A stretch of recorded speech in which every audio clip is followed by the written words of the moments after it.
الحمد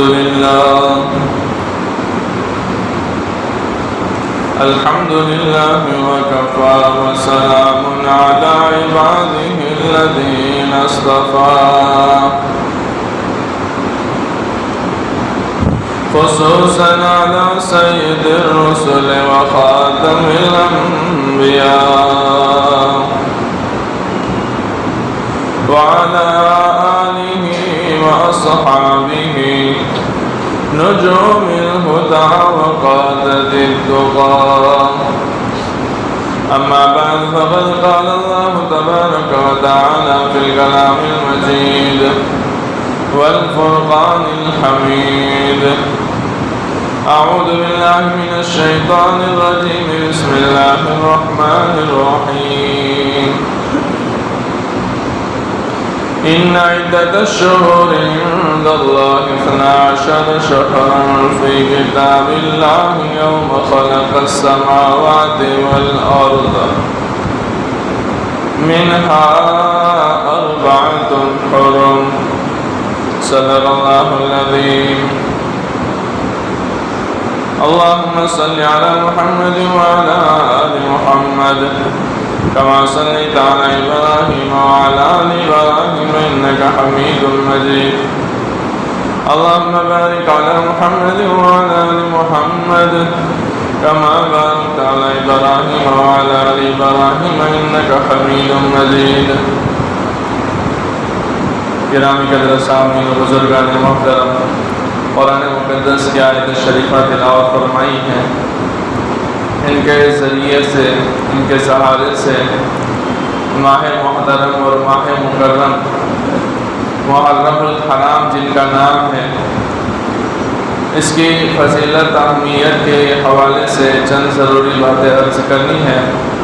اللہ تعالیٰ سے دعا ہے مجھے صحیح باتیں بیان کرنے کی، آپ تمام حضرات کو بغور سننے کی اور کوئی امت کو ان پر عمل کی توفیق عطا فرمائے. قرآن مقدس کی اس آیت شریفہ سے اللہ تبارک و تعالیٰ نے انسانیت کو یہ خبر دی ہے کہ ہم نے دنیا پیدا کرنے سے پہلے ہی مہینوں کی تعداد 12 بنائی ہے. محرم الحرام، صفر المظفر، ربیع الاول، ربیع الاخر، جمادی الاولی، جمادی الاخری، رجب، شعبان، رمضان، شوال، ذی القعدہ اور ذی الحجہ. یہ 12 مہینے قمری اعتبار سے شمار کیے جاتے ہیں. چاند نکلتا ہے، پتہ چلا محرم آیا. دوسرا چاند نکلتا ہے، پتہ چلا کہ اب سفر کا مہینہ آ گیا. یوں 12 مہینے گزرتے ہیں، 1 سال مکمل ہو جاتا ہے. ہمارا قمری سال بھی مکمل ہو گیا اور یہ 1443واں سال شروع ہو گیا. ہجرت نبی پاک صلی اللہ علیہ وسلم نے جو فرمائی تھی، وہاں سے قمری سال کی ابتدا ہو رہی ہے. وہاں سے اگر شمار کرتے ہیں تو حضور نبی پاک صلی اللہ تعالیٰ علیہ وآلہ وصحبہ وسلم کی ہجرت کو تقریباً 1442 سال مکمل ہو گئے اور 1443واں سال اب شروع ہو گیا ہے. محرم الحرام کا مہینہ محترم ہے. قرآن کی جو آیت پڑھی ہے، اس میں اللہ تعالیٰ نے یہ بھی خبر دی، منہا 4 حرم، ہم نے مہینوں کی تعداد 12 بنائی ہے اور ان میں 4 مہینے ہم نے محترم اور مقدس بنائے ہیں، قابل احترام اور قابل عظمت بنائے ہیں. 4 مہینے حرمت والے بنائے. اب یہ 4 مہینے حرمت والے کون سے ہیں؟ حرمت والے ہونے کا مطلب کیا ہے، یہ بھی عرض کیے دیتے ہیں. نبی پاک صلی اللہ علیہ وسلم سے پہلے ہی محرمت والے مہینے یعنی ذی القعدہ، ذی الحجہ، محرم اور رجب، یہ 4 مہینے حرمت والے مہینے ہیں. یعنی اس میں لڑائی کرنا، قتال کرنا، جنگ کرنا یہ حرام تھا۔ کوئی بھی کیسی بھی لڑائی ہو رہی ہو، آپ لوگ جب یہ مہینے شروع ہو جائے تو لڑائی بند کر دینا ان کے اوپر ضروری تھا، اور وہ لوگ لڑائی بند کر دیتے تھے۔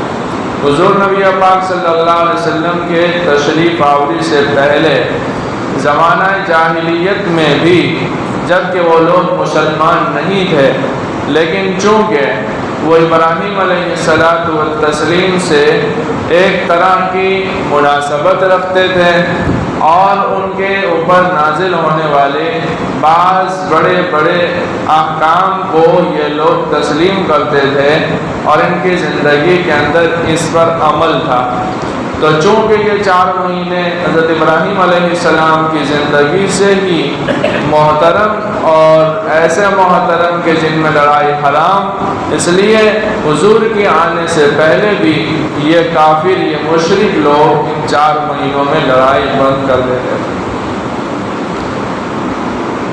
پھر آخر میں ان 4 مہینوں کے اندر جو لڑائی کرنا حرام تھا، حکم بدل گیا۔ اب یہ حکم آ گیا کہ اب ان کے اندر بھی کوئی اگر ضرورت پیش آئے تو جنگ اور جہاد کیا جا سکتا ہے۔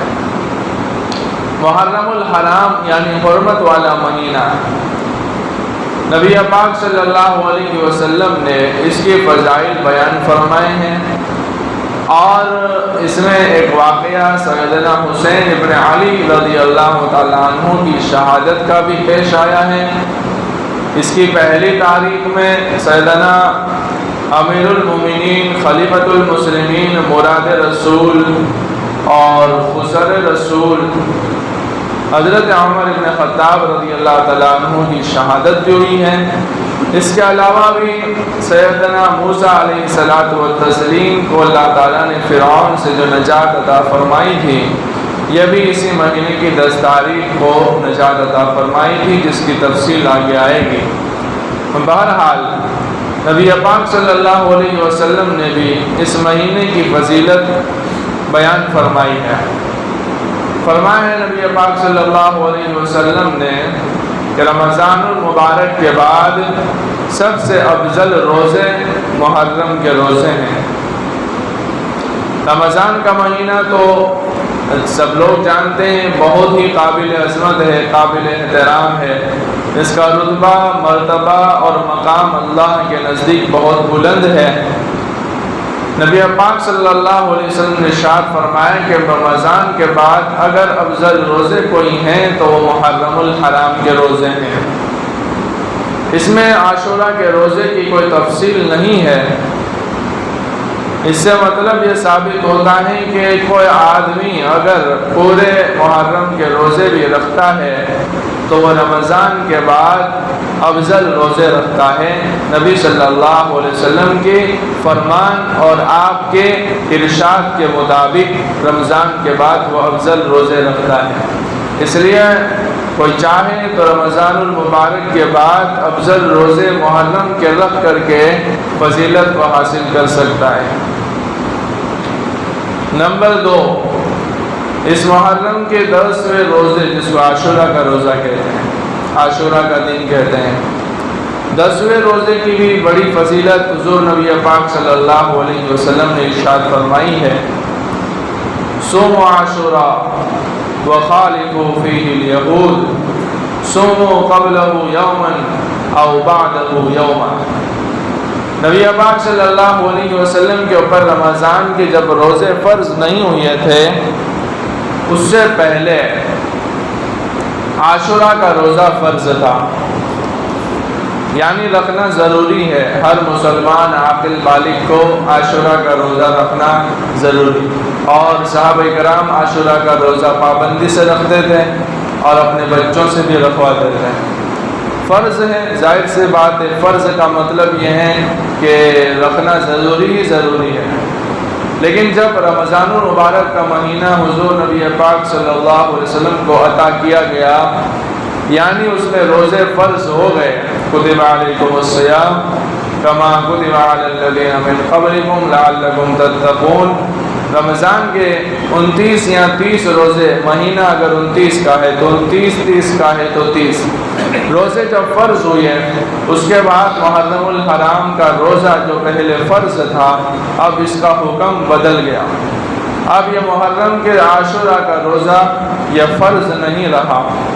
اب اگر کوئی رکھے گا اس کو ثواب ملے گا، اس کو فضیلت حاصل ہوگی، بہت اچھی بات ہے۔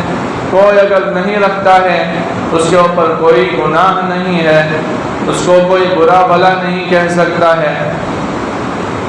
اور اس کی بڑی فضیلت نبی پاک صلی اللہ علیہ وسلم نے ارشاد فرمائی ہے۔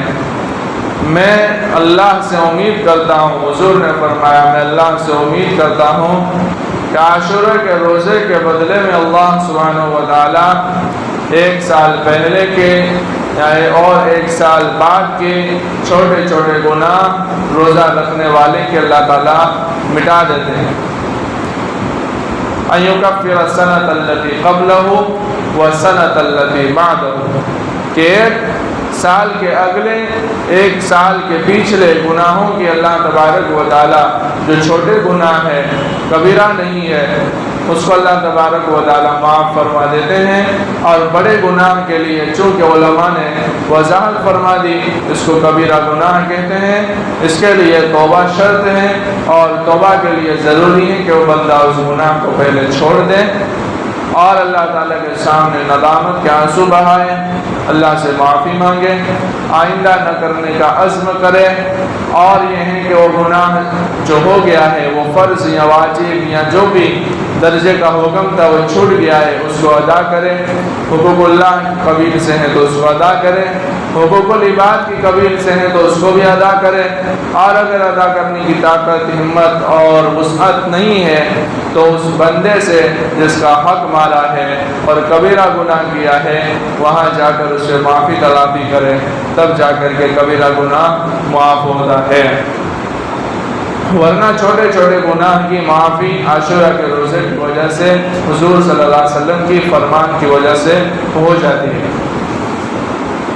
عاشورہ کا روزہ حضور صلی اللہ علیہ وسلم ایک رکھتے تھے، یعنی 10ویں دن کا روزہ رکھتے تھے، صحابہ بھی پہلے ایسا ہی فرماتے تھے، لیکن جب مکہ سے مدینہ میں آئے تو پتہ ہے کہ مدینے کے اندر یہودی آباد تھے، بڑی تعداد میں یہودی تھے اور بڑی لمبی مدت سے رہتے آ رہے تھے، ان کے بڑے بڑے پیشوا تھے، بڑے بڑے تورات کے عالم بھی تھے، تو ان کے اندر موسیٰ علیہ الصلوۃ والتسلیم کی تعلیمات تھی۔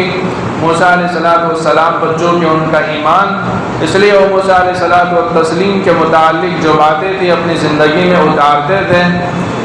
دیکھا کہ وہ لوگ بھی 10 محرم کا روزہ رکھتے ہیں، آپ صلی اللہ علیہ وسلم نے معلوم فرمایا کہ یہ لوگ 10 محرم کا روزہ کیوں رکھتے ہیں، تو پتہ چلا کہ حضرت موسیٰ علیہ الصلوۃ والتسلیم جس نبی کو اور ان کی تعلیمات کو، جن کی کتاب کو یہ لوگ عمل میں لاتے ہیں، موسیٰ علیہ الصلوۃ والتسلیم فرعون کے وقت میں اللہ تعالیٰ نے ان کو بھیجا۔ کسی نے فرعون کو بتایا تھا کہ ایک بندہ، ایک بچہ پیدا ہوگا جو تیری سلطنت کے خاتمے کا سبب ہوگا، تیری بادشاہت کی ختم ہو جانے کا سبب ہوگا، وہ بندہ تیری پائے تخت کو تخت و تاراج کر دے گا اور اس کی وجہ سے تیری سلطنت، تیری حکومت، تیری جاہ و جلالی سب چلی جائے گی۔ فرعون کو یہ خبر کسی نجومی نے یا کسی کاہن نے دی تھی، اور یہ کسی کاہن اور نجومی کو کیسے پتہ چلا؟ پہلے زمانے میں جب حضور صلی اللہ علیہ وسلم دنیا میں تشریف نہیں لائے تھے اور نبوت کا اعلان نہیں فرمایا تھا، اس سے پہلے جناتوں کی آسمان میں آواجاہی تھی، جنات اور شیاطین آسمانوں میں چلے جاتے تھے، کوئی دروازے، کوئی روک ٹوک، کوئی داروگیری، کوئی ان کے لیے محافظت نہیں تھی، کوئی ان سے روکنے کا انتظام اللہ نے نہیں کیا تھا، وہ آتے تھے جاتے تھے۔ اللہ حکم فرشتوں سے فرماتے ہیں، پہلے آسمان کے 7ویں آسمان کے، وہاں سے وہ لوگ اس کے بعد والے آسمان کے فرشتوں کو، وہاں سے اس کے بعد والے آسمان کے فرشتوں کو، ہوتے ہوتے آسمان دنیا تک وہ حکم آتا تھا تو یہ شیطان اور جنات وہاں سے کچھ باتیں سن لیتے تھے، اور وہ آ کر نجومیوں کو اور کاہنوں کو اور ان لوگوں کو جنہوں نے شیطان سے دوستی رچا رکھی ہوتی تھی ان کو بتا دیتے تھے۔ یہ کاہن اور نجومی ایک سچ میں 10 اور 12 1500 جھوٹ ملا کر کے لوگوں کے درمیان میں اس کو پھیلا دیتے تھے۔ اب جب ایک سچ ہو جاتا تھا تو لوگوں کا یقین ان پر اور زیادہ بڑھ جاتا تھا کہ انہوں نے خبر دی تھی تو یہ تو سچ ہو گیا، مطلب اب اس پر ایمان لے آتے تھے اور ان کو خدا تسلیم کر لیتے تھے۔ غیب کی خبریں ان سے پوچھا کرتے تھے، جن میں بعض تو کچھ سچی ہوتی تھی لیکن 99 جھوٹ ہوتی تھی۔ فرعون نے پلان بنایا کہ اپنی تخت اور اپنی سلطنت کو بچانے کے لیے کیا کرنا چاہیے، تو یہ بات طے پائی کہ جو بھی بچہ پیدا ہو اس کو بچپن ہی میں قتل کر دیں۔ اعلان ہو گیا کہ کوئی بھی بچہ کسی گھر میں سلامت نہیں رہنا چاہیے۔ اس نے اپنی فوج بھیج دی اور وہ گلی کوچے کے اندر ہر گھر کی ہر مکان کی تلاشی لیتے تھے، جہاں سے بھی رونے کی آواز آئی وہاں بھی گھس جاتے تھے اور بچوں کو قتل کر دیتے تھے۔ یذبحون ابناءکم ویستحیون نساءکم۔ قرآن نے جگہ جگہ پر فرعون کی اس فرعونیت اور اس ظلم کی کہانی بیان فرمائی ہے۔ یذبحون ابناءکم، اللہ تبارک و تعالیٰ بنی اسرائیل کو اپنے احسانات یاد دلاتے ہیں، جگہ جگہ پر فرماتے ہیں تم کو ہم نے اس فرعون سے نجات عطا فرمائی جو فرعون تمہارے بچوں کو تلواروں کی نوک پر اچھال دیا کرتا تھا۔ یذبحون ابناءکم، تمہارے چھوٹے چھوٹے بچوں کو قتل کر دیتا تھا، ہزاروں نہیں لاکھوں میں اس نے بچے قتل کر دیا۔ موسیٰ اللہ کا ایک نظام ہے، ایک کفر کا نظام ہے، ایک خالق کا نظام ہے، ایک مخلوق کا نظام ہے، ایک اللہ کے ماننے والے لوگوں کا عقیدہ ہے۔ بہرحال اللہ تبارک و تعالیٰ اپنی تدبیر چلتا تھا، یہ لوگ اپنی تدبیر کرتے تھے، اپنا منصوبہ بناتے تھے۔ دیکھیں ایمان بڑھ جاتا ہے۔ اللہ تبارک و تعالیٰ نے موسیٰ علیہ السلام کو اسی فرعون کے گھر میں بڑا کیا، حالانکہ اس دوران وہ بچوں کو مار رہا ہے۔ یہ بچہ جب تیرتا ہوا پانی میں، اس کی ماں نے پانی میں ڈال دیا صندوق میں بند کر کے، تو تیرتا ہوا اس کے محل کے پاس آیا تو بے اولاد تھا، اس کی اولاد نہیں تھی۔ بیوی نے کہا بچہ رکھ لیں، فرعون نے کہا نہیں رکھیں گے۔ بیوی کی بات ماننی پڑی اور رکھ لیا، اس کو ہم بیٹا بنائیں گے، اب نتخذہ ولدا، بیٹا بنا لیا۔ پھر بھی بہت سی دفعہ ایسا ہوا کہ اس کو یہ خیال آیا کہ میں اس کو قتل کر دوں، لیکن بیوی نے منع کیا، اور ہوتے ہوتے موسیٰ علیہ السلام کو اللہ تبارک و تعالیٰ نے فرعون کے دربار میں بڑا کیا۔ بہرحال ایک وقت آیا دعوت و توحید کا اور تبلیغ کا سلسلہ شروع ہوا۔ موسیٰ علیہ السلام نے فرعون کو دعوت دی، اس نے انکار کیا، پھر وہاں سے ٹکراؤ شروع ہوا، پھر وہاں سے وہ نکل گئے اور بھاگتے بھاگتے شعیب علیہ السلام کے پاس چلے گئے۔ وہاں ان کی بیٹیاں جو ہے شرم و حیا والی، بکریوں کو پانی پلانے کی طاقت نہیں رکھتی تھی، بڑے بڑے ڈول تھے، موسیٰ علیہ السلام نے ان کو پانی پلا دیا۔ وہ بچیاں جلدی گھر پہنچ گئی۔ باپ حضرت شعیب علیہ السلام نے پوچھا جلدی کیسے آ گئی؟ تو بتایا کہ ایک نوجوان تھا، اس نے ہماری بکریوں کو پانی پلا دیا اور بہت ہی اچھا بھلا معلوم ہوتا تھا۔ شعیب علیہ السلام نے پوچھا، اپنی بچیوں سے کہا جاؤ ان کو بلا کر کے لے آؤ۔ معلوم ہوا کہ یہ موسیٰ ہے۔ موسیٰ علیہ السلام نے پوری کہانی بیان فرمائی، فقص علیہ القصص قال لا تخف۔ تو شعیب علیہ السلام نے فرمایا آپ ہمارے پاس رہیں، ہماری بکریاں چرائیں، اللہ نے چاہا تو میں جو ہے آپ کے ساتھ اچھا برتاؤ کروں گا۔ بچی نے کہا کہ آپ جو ہیں ان کو بکریوں کے چرانے پر رکھ لے۔ باپ نے کہا کہ بکریاں چرانے کے لیے تو رکھنے کا ارادہ ہے ہی، لیکن میں چاہتا ہوں کہ تم میں سے کسی کا نکاح ان سے کر دوں۔ 8 سال یا 10 سال موسیٰ علیہ السلام نے بکریاں چرائی، اور پھر شعیب علیہ السلام کی بچی سے ان کا نکاح ہو گیا، جن کا نام صفورہ بتایا جاتا ہے۔ پھر وہاں سے موسیٰ علیہ السلام فرعون کے پاس آئے ہیں، اور پھر دعوت کا سلسلہ شروع ہوا، اور پھر ان کے اوپر لوگ ایمان لائے، پھر ٹکراؤ بڑھتا گیا، اور ایک رات کے وقت میں موسیٰ علیہ السلام ان کو لے کر کے نکل گئے۔ اب فرعون کو پتہ چلا تو انہوں نے پیچھا کیا اپنی فوج کے ساتھ میں، آگے سمندر ہے اور پیچھے فرعون کا لشکر ہے، اب بھاگنے کا کوئی راستہ نہیں ہے۔ اللہ سے دعا فرمائی، اللہ کیا کرے؟ فرمایا کہ فَاضْرِبْ بِعَصَاكَ الْبَحْرَ، کہ سمندر میں آپ کے پاس جو لاٹھی ہو مار دو۔ موسیٰ کے پاس جو عصا تھا سمندر میں مار دی تو اس میں 12 راستے بن گئے، ایک نہیں 12۔ فَكَانَ كَالطَّوْدِ الْعَظِيمِ، اور پانی ایسے رک گیا، اور ایسے جیسے کہ پہاڑ ہوتے ہیں، اس طور پر وہ دونوں طرف رک گیا، اور پہاڑ میں جیسے ایک گلی ہوتی ہے اس طور پر اس کے اندر راستے بن گئے، اور ایک نہیں 12 راستے، اس لیے کہ موسیٰ علیہ السلام کے ساتھ جو قبیلے تھے وہ 12 قبیلے تھے، ان کے تمام کے لیے الگ الگ ایک راستہ۔ یہ لوگ وہاں سے گزر گئے، اور فرعون نے جب پیچھے آ کر دیکھا تو دیکھا کہ راستے موجود ہیں۔ اس نے اپنے لوگوں سے کہا کہ دیکھو میری خدائی، میں خدا ہوں، میرے لیے سمندر نے راستے بنا دیے ہیں۔ وہ جب سمندر میں اترا اور بیچوں بیچ میں پہنچا تو پانی کو حکم ہوا، اللہ نے حکم فرمایا، پانی مل گیا، اور وہ قیامت تک کے لیے نشان عبرت بن گیا۔ فَالْيَوْمَ نُنَجِّيكَ بِبَدَنِكَ لِتَكُونَ لِمَنْ خَلْفَكَ آیَةً، اور قیامت تک کے لیے اس کو عبرت کا نشان بنایا، اور اس کی باڈی کو بھی اللہ نے محفوظ کر دیا کہ آنے والے دیکھے کہ خدا کے سامنے جو خدائی کا دعویٰ کرتا ہے اس کا انجام کیا ہوتا ہے۔ بہرحال اب حضور صلی اللہ علیہ وسلم نے مدینے والوں میں معلوم کیا کہ یہودی 10 محرم کا روزہ کیوں رکھتے ہیں، تو معلوم ہوا کہ اسی 10 محرم کے دن میں فرعون یہ غرق ہو گیا تھا، اور موسیٰ علیہ السلام کو فرعون کے ظلم سے اور اس کی بربریت سے نجات مل گئی تھی، اس لیے وہ روزہ رکھتے ہیں۔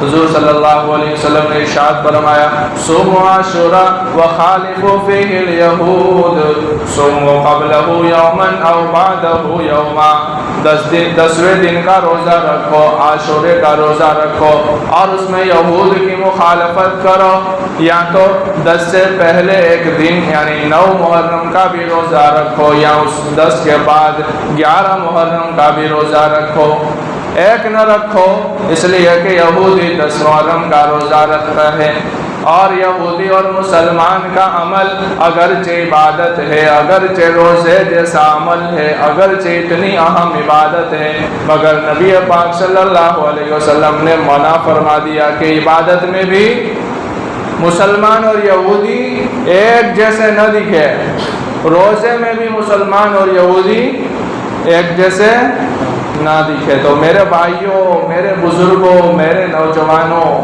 آپ سے ایک چھوٹی سی درخواست ہے کہ حضور روزے میں مسلمان اور یہودی کی مشابہت کو پسند نہیں فرماتے، تو پھر لباس میں کیسے پسند فرما لیں گے؟ تو پھر چہرے میں کیسے پسند فرما لیں گے؟ مسلمانوں کا اور یہودیوں کا چہرہ ایک جیسے کیسے ہو سکتا ہے؟ مسلمانوں کا اور یہودیوں کا لباس ایک جیسے کیسے ہو سکتا ہے؟ مسلمانوں کا اور یہودیوں کے بال ایک جیسے کیسے ہو سکتے ہیں؟ مسلمانوں کی رہن سہن اور یہودیوں کی رہن سہن ایک جیسی کیسے ہو سکتی ہے؟ مسلمانوں کے عادات اور اطوار اور یہودیوں کے عادات اور اطوار ایک جیسے کیسے ہو سکتے ہیں؟ اور اس کو حضور صلی اللہ علیہ وسلم اور اللہ کیسے قبول کر سکتے ہیں؟ تو یہ ہمارے لیے بہت بڑا پیغام ہے، یہ ہمارے لیے بہت بڑا سبق ہے کہ ہم اپنے اندر تبدیلی لائیں، ہم نبی پاک صلی اللہ علیہ وسلم کی زندگی کے مطابق اپنی زندگی کو بنائیں۔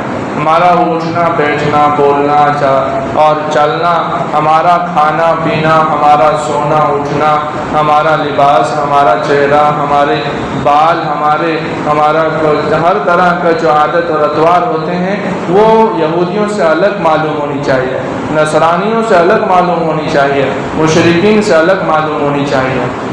بہرحال تو محرم کا ایک تو عمل کیا ہے کہ اس میں ہو سکے تو پورے مہینہ روزہ رکھیں، اور ہو سکے تو 10 محرم کے 2 روزے 9-10 کا یا 10-11 کا رکھیں۔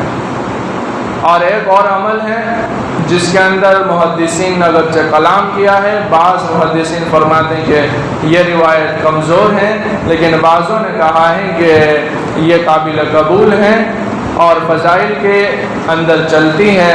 وہ دوسرا حضور صلی اللہ علیہ وسلم کا ارشاد محرم کی 10ویں تاریخ کے حوالے سے یہ ہے کہ 10ویں تاریخ کو کوئی آدمی وَوَسَّعَ عَلَى نَفْسِهِ وَعَيَالِهِ وَسَّعَ اللَّهُ عَلَيْهِ عَلَى سَائِرِ سَنَتِهِ کہ کوئی بندہ 10 تاریخ کو اپنے گھر والوں کے اوپر وسعت کرے، کشادگی کرے، فراخی کا معاملہ کرے، اور دنوں میں جو چیزیں پکتی ہیں، کھاتے ہیں، پیتے ہیں، اس سے کچھ زیادہ کرے تو اللہ تبارک و تعالیٰ پورے سال اس کے اوپر برکت عطا فرما دیتے ہیں، اس کے ساتھ پورے سال وسعت کا، فراخی کا، برکت کا معاملہ فرما دیتے ہیں۔ تو یہ 2 کام محرم کے حوالے سے ہیں۔ باقی تیسرا کوئی بھی عمل اگر لوگ دنیا والے بتائے تو یہ حدیث سے ثابت نہیں ہے اور صحابہ سے منقول نہیں ہے، کتابوں میں لکھا ہوا نہیں ہے، لوگوں کا اپنا بنایا ہوا ہے۔ لوگوں نے اپنی مرضی سے سب گھڑ لیا ہے جس کو وہ دین سمجھتے ہیں، لیکن وہ دین نہیں ہے۔ دین کے معاملے میں یہ 2 باتیں محرم کے حوالے سے قرآن اور حدیث کی روشنی میں ملتی ہیں۔ اچھا، محرم کی 10 تاریخ کو سیدنا حسین ابن علی رضی اللہ تعالیٰ عنہ کی شہادت ہوئی ہے۔ بعض لوگ یہ سمجھتے ہیں کہ اس وجہ سے محرم کی فضیلت ہے، اس وجہ سے 10 تاریخ کی فضیلت ہے، اس وجہ سے 10 تاریخ کا روزہ رکھا جاتا ہے۔ یہ غلط سمجھ ہے، یہ غلط بات ہے جو لوگوں نے سمجھ لی ہے، ایسا نہیں ہے۔ حضرت ابراہیم علیہ السلام کے زمانے سے یہ مہینہ محترم ہے، اور رمضان سے پہلے حضور صلی اللہ علیہ وسلم کے زمانے میں جبکہ حضرت حسین تو ابھی پیدا بھی نہیں ہوئے تھے، تب سے اس مہینے کی 10 تاریخ کا روزہ رکھنا فرض تھا، پھر فرض نہیں رہا، پھر مستحب ہو گیا، اور پھر حضور نے رکھا جبکہ حضرت حسین پیدا نہیں ہوئے تھے، صحابہ نے رکھا، اور حضرت حسین رضی اللہ تعالیٰ عنہ کی شہادت حضور صلی اللہ علیہ وسلم کی وفات سے تقریباً 30 سال بعد ہوئی ہے۔ تو حضرت حسین کا مقام بلند ہے کہ ان کو بڑا دن مل گیا۔ پہلے سے جو دن برکت والا تھا، پہلے سے جو دن عظمت والا تھا، پہلے سے جو دن رفعتوں والا تھا، پہلے سے جو دن احترام والا تھا، اور جس میں حضور صلی اللہ علیہ وسلم کو روزے رکھنے کا حکم تھا، اور جس میں روزہ پہلے فرض تھا، بعد میں مستحب ہو گیا، حضرت حسین اور ان کے خاندان والوں کی یہ خوش نصیبی ہے، ان کی سعادت مندی ہے، اور ان کی نیکیوں کی برکت ہے کہ ان کو یہ مبارک دن شہادت کے لیے مل گیا۔ اللہ تبارک و تعالی ہم سب کو صحیح دین سمجھنے کی اور اس کے مطابق عمل کرنے کی توفیق عطا فرمائے، اور ہر طرح کے خرافات سے، ہر طرح کی رسم و رواج سے، ہر طرح کی بدعت اور ضلالت اور گمراہی سے ہماری اور پوری امت کی پوری حفاظت فرمائے۔